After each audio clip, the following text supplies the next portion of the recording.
হাসনাত সার্জিসকে কি ক্ষমতার লোভ তাদেরকে কি পেয়ে বসবে?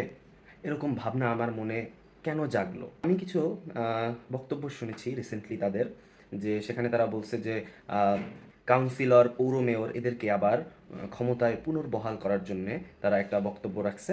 তা ওখানে আমি যেটা মনে করলাম যে আসলে আসলে এই যে কাউন্সিলর, পৌর মেয়র যারা বিগত সরকারের আমলে নির্বাচিত হয়ে আসছে, তারা কি আসলে হাসিনার সহোদর ছিল না? হাসিনার প্রত্যেকটা কর্মকাণ্ডে কি তাদের হাত ছিল না? অবশ্যই ছিল। এক কথায় বলা যায় যে তারা হাসিনার দোসর ছিল। এখন আমরা তাদেরকে যদি তাদের পদে পুনর্বহাল করি, তাহলে দেখা যাচ্ছে আসলে হাসিনার হাতকে মজবুত করা হচ্ছে। হাসিনা যে দেশে আসবে সেই পথকে আরও সুগম করা হচ্ছে। কেন তারা এই ডিসিশন নিচ্ছে?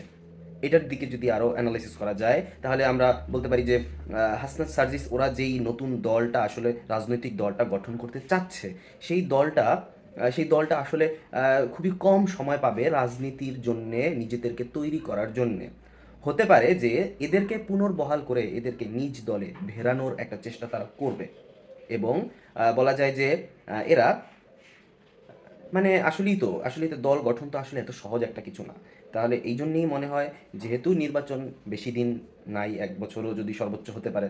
এখন যেহেতু নির্বাচনের বেশি সময় নাই, তাহলে এরা এই পথ অবলম্বন করতে পারে, যেহেতু সহজে বিদেশের বিভিন্ন এলাকায় পৌরসভার বিভিন্ন মেয়রকে, বিভিন্ন কাউন্সিলরকে ওই সব আসনের নমিনেশন দেওয়ার একটা চিন্তাভাবনা তাদের মনে আসতেই পারে।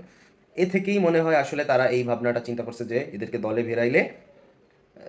দলে ভেড়ানো হলে তাদের দলটা একটু স্টেবল, একটু শক্তপোক্ত হবে। এর জন্যই মনে হয়। কিন্তু আসলে আমি মনে করতেছি যে ভাই, তুমি যদি সংস্কার করতে চাও, তাহলে তোমার তোমার হাতকে এদের দ্বারা শক্তিশালী কখনোই করতে পারবে না। কেন? কারণ ভাই, এই যে যারা গত সরকারের আমলে নির্বাচিত হয়ে আসছে, তারা তো একটা ব্যবসায়ী রাজনীতিবিদ। তাদের কাছে বলা যায়, তাদেরকে যদি তুমি দুর্নীতি করতে না দাও, তাহলে তোমার হাত ভেঙে দিবে তারা নিজেরাই। অতএব তুমি তাদেরকে দিয়ে জনগণের উন্নয়নে কোনো ভূমিকা রাখতে পারবে না। অতএব তোমাকে বিকল্প চিন্তা করতে হবে তাদেরকে রেখে।